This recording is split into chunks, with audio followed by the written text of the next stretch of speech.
ناظرین، پاکستان براہ راست مشرق وسطیٰ کے تنازع میں فریق بن گیا ہے۔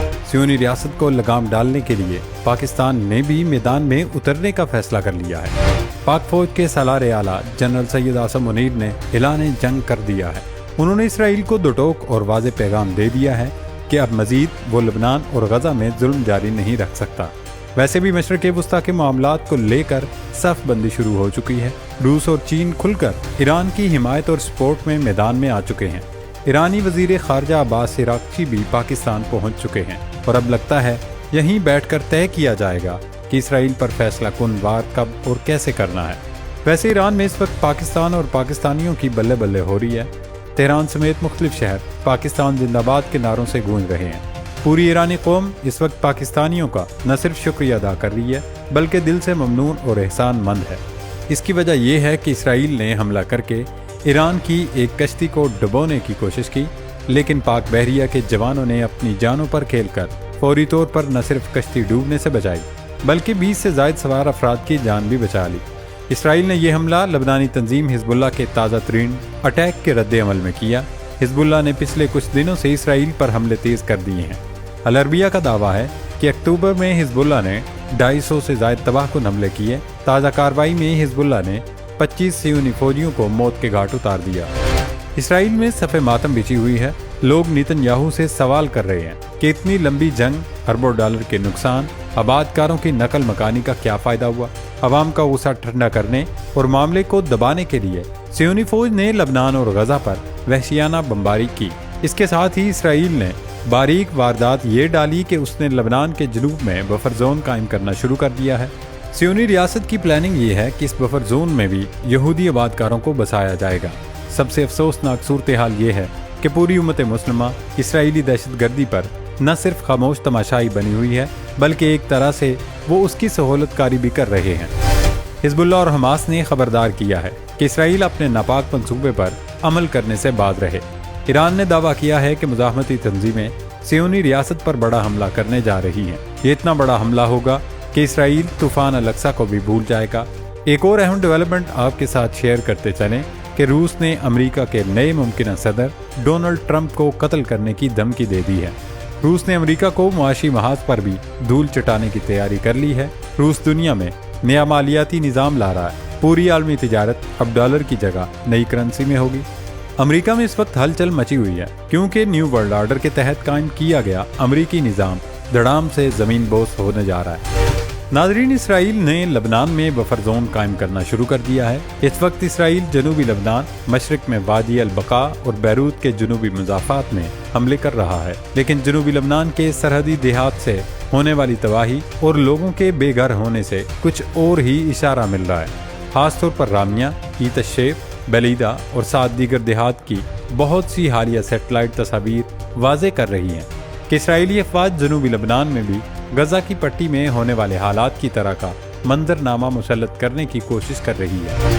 اسرائیل کا ابتدا میں ارادہ ہے کہ آبادی سے پاک بفر زون بنایا جائے اور بعد میں وہاں یہودی آباد کاروں کو بسایا جائے۔ گزشتہ روز اسرائیلی فوجی ترجمان سے صحافیوں نے پوچھا کہ کیا اسرائیل لبنان میں بفر زون بنانے کا ارادہ رکھتا ہے، تو صہیونی فوج کے ترجمان آئیں بائیں شائیں کرتے رہے۔ انہوں نے کوئی واضح جواب دینے سے گریز کیا۔ صہیونی فوج نے آج صبح لوگوں کو مشرقی لبنان میں بالبک کا علاقہ خالی کرنے کی ہدایت کی ہے۔ اسرائیلی فورسز کا کہنا ہے وہ حزب اللہ کے ٹھکانوں کو نشانہ بنانے جا رہی ہے، لہٰذا سویلین شہری فوری طور پر اس علاقے سے نکل جائیں۔ اسرائیلی فوج کی جانب سے یہ اقدامات ایسے وقت میں لیے جا رہے ہیں جب روزانہ کی بنیاد پر حزب اللہ اسرائیل پر تابڑ توڑ حملے کر رہی ہے۔ حزب اللہ کے حملوں کے مقابلے میں مقبوضہ فلسطین کی غاصب صہیونی حکومت بالکل بے بس نظر آ رہی ہے اور صہیونی حکام حواس باختہ ہو گئے ہیں، جبکہ غاصب صہیونیوں پر خوف و ہراس طاری ہے۔ صہیونی ذرائع نے بھی اعتراف کیا ہے کہ نیتن یاہو حکومت حزب اللہ لبنان کے جوابی میزائل اور ڈرون حملوں کا مقابلہ کرنے میں ناتواں ثابت ہو رہی ہے۔ گزشتہ 24 گھنٹے اسرائیل کے لیے بہت بھاری ثابت ہوئے۔ لبنانی تنظیم کے حملوں میں 25 سے زائد اسرائیلی فوجی ہلاک اور زخمی ہوئے۔